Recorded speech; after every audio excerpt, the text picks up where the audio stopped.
It is time to talk business with our partners 2 Degrees. The average cost of insuring a home, you won't be surprised to hear this because you're paying the bills, has jumped 40% just in the last 2 years. Business Desk is taking a deeper look at the insurance industry, and Garth's here with the details. Garth, good morning. Good morning, Ryan. Geez, it hurts, doesn't it? Look, and it's been hurting for a long time. So this is a series we're starting today called Risky Business, looking at the whole insurance industry, but why wouldn't you start with house prices? Because as you said, that 40% jump. And diving deep into the data, I've got a chart to show you there from one of the investigations that's run that explains how that blue line along the bottom, that's inflation going back to 2000. That red line is what insurance has been doing.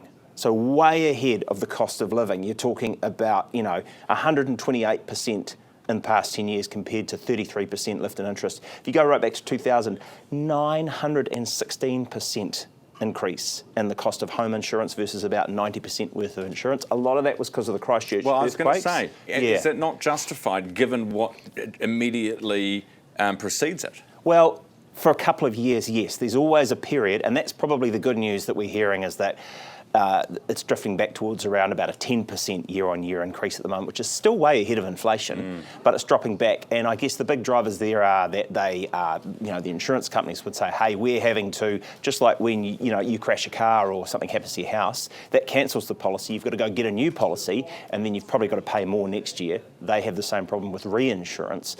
But I guess what you're also seeing there as well, and maybe this isn't quite explained by the way the price is rising for everybody, but probably it's hitting more people harder because there's an increasing move to that risk-based pricing. So they're getting picky about who pays what, yes, rather than just saying everybody chips in kind of thing and covers the cost that way. Don't buy a house too close to the beach. Big deep dive, take a look. There's way more data on that. There's stuff about local costs and how it's variable in different places. Sounds interesting. We'll have a look. Right, now, I want to get to this because Simon Watts, the Energy Minister, but also local government, is on the program after 8 this morning. And you guys have been taking a look at what this proposed rates cap could actually do to the cost of borrowing. That's right, because council rates, I think, were up about 12% year on year in June, and that was a big contributor, so said Nicola Willis, towards rising inflation, cost of living.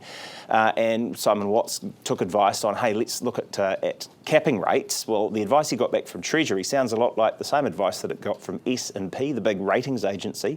That had already downgraded the credit ratings of 18 councils around the country in June.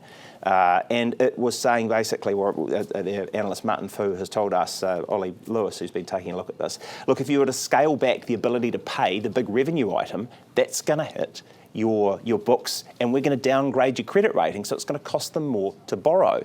And they say it's fine. In places like Australia, they've got a $2.3 billion fund. The federal government says, no questions asked, if you're in trouble, we'll help you out if you're in a tight spot.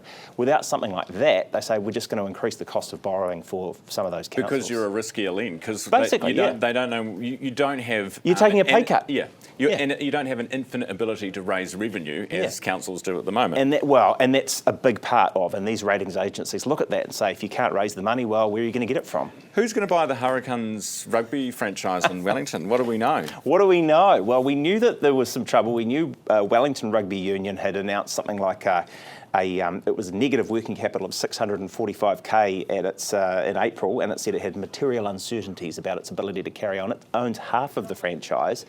Apparently, Malcolm Gillies has confirmed to us. He's a big Wellington developer. He built Wallaceville Estate, Brewtown Craft Beer Village. He's a well-known identity in Wellington, and he's also he and his partner Kevin Melville are sort of joint owners of the NZ Campus of Innovation and Sport. That's like a big training facility where the Hurricanes and the Lions train, and I think they're also the Lions jersey sponsor, that place. So he has confirmed, yes, he's looking at a deal, basically. Look, not quite, but working on a plan, basically. Right.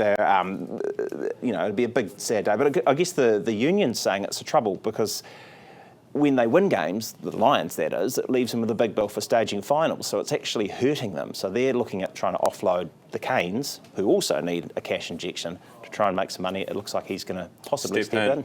Well, if it's anything like Brewtown, it'll go well, because Brewtown's a great place.